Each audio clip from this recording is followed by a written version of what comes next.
pernah deh. Pernah banget. Nama gue Langit dan gue lahir dan besar di Jakarta dan juga Bekasi. Hai, nama gue Nata, asal gue dari Bekasi. Gue ngalamin culture shock waktu transisi dari SMA ke kuliah, dimana gue tuh kayak pertemanan gue tuh udah mulai beda gitu loh. Sementara waktu zaman SMA itu teman-teman gue modelannya yang emang kalau ngobrol tuh keras. Padahal daerahnya juga masih sama di daerah Bekasi. Cuman gue di SMA swasta yang emang orang-orangnya udah gue kenal dari kecil. Kita tuh kelompoknya yang kayak kalau misalkan ngobrol dan bercanda itu kayak mau istilahnya kata-kataan, istilahnya mau kayak bercanda-bercandain satu sama lain, itu nggak baper sama sekali. Terus kalau misalnya kita lagi serius, tapi ya kita bisa serius gitu. Dan ketika gue masuk kuliah, yang gue bikin jadi sedikit agak kaget adalah ketika gue take control di satu kelompok apa segala macam, ternyata orang-orangnya tuh harus bisa gue baik-baikin. Ternyata orang-orangnya perlu gue nggak bisa gue kerasin dan lain-lain, padahal emang konteksnya lagi serius. Itu sih yang waktu itu sempet bikin gue kayak dijauhin atau kayak sempet jadi kayak masalah gitu loh di antara teman-teman baru gue di kuliah. Gue kan gap year ya kuliah, jadi gue ada gap 3 tahun dari gue lulus SMA. Dalam gap 3 tahun itu gue tuh sempet kerja, dan kerjanya tuh kerja kantoran. Dan dalam 3 tahun setelah gue kerja itu gue harus melanjutkan pendidikan gue harus kuliah. Itu sih lingkungannya yang gue rasain kayak aduh beda, dan gue kaget banget. Kalau gue boleh ceritain, ceritanya tuh di lingkungan kerja gue, job desk yang gue jalankan itu adalah sesuatu yang individual. Gue harus mengerjakan pekerjaan itu sendiri tanpa bantuan orang lain.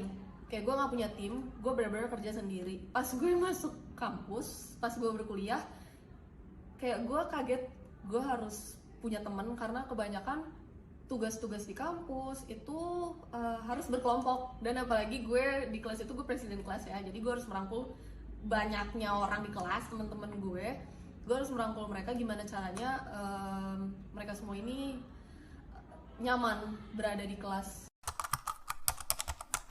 Ketika gue kembali main sama temen-temen gue, rasanya tuh kayak mereka jadi nggak underestimate gue karena gue nggak setegas dulu lagi gitu loh ketika gue mau jalanin ini. Kayak mereka tuh kayak sebenarnya it's something they appreciate juga ya, kayak mereka jadi lebih menghargai, lo sekarang lembut deh, lo sekarang kayak lebih nggak galak daripada dulu.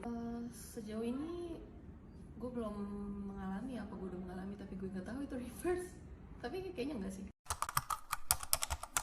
Lebih berat buat gue adalah culture shocknya, karena ketika gue balik segimanapun keadaan gue, teman-teman lama gue tetap mau nerima gue gitu. Culture shocknya sih untuk sampai sekarang tuh masih berasa. Hai guys!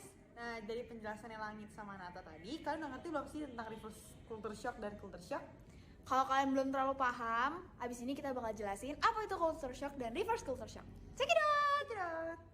Culture shock secara harafiah diterjemahkan sebagai kejutan budaya atau gegar budaya. Secara singkat, culture shock adalah ketika seseorang mengalami keterkejutan karena berpindah ke daerah lainnya dengan budaya yang berbeda dari tempat asalnya. Ketika seseorang hidup dengan budaya baru tersebut, orang-orang itu akan mengalami keterkejutan karena banyaknya perbedaan-perbedaan dalam budayanya. Misalnya dalam hal bersikap, bermasyarakat, beragama, berpakaian, berbicara, dan masih banyak lainnya. Culture shock sendiri mempunyai efek yang berbeda-beda pada setiap orangnya. Proses yang dialaminya pun berbeda-beda, tergantung pada perpindahan budaya yang dialaminya. Namun, umumnya ada sebuah pola yang mirip pada setiap kasusnya. Seseorang bisa merasa kehilangan jati dirinya, depresi, mengalami gangguan kecemasan, atau bahkan sampai mengalami sakit secara fisik. Reverse culture shock, yaitu saat seseorang kembali ke lingkungan asalnya setelah berada di lingkungan baru, namun ia merasa asing dan mengalami culture shock lagi di lingkungannya sendiri. Ia sudah nyaman dan berhasil beradaptasi dengan budaya baru di daerah yang baru baginya, namun ketika ia pulang, ia dapat merasakan keterkejutan saat berhadapan dengan budaya asalnya sendiri. Nah, gimana nih, Ca? Lo pernah gak ngalamin culture shock atau reverse culture shock? Kalau reverse culture shock gue nggak pernah sih ya, tapi kalau culture shock gue kan anak TP, jadi pas KSP tuh ya pasti ada culture shocknya. Bener banget. Kalau lo ada nggak? Kayaknya perpindahan gue dari sekolah swasta terus ke negeri deh, itu lumayan bikin culture shock. Nah teman-teman, jadi itu penjelasan culture shock dan reverse culture shock. Dadah!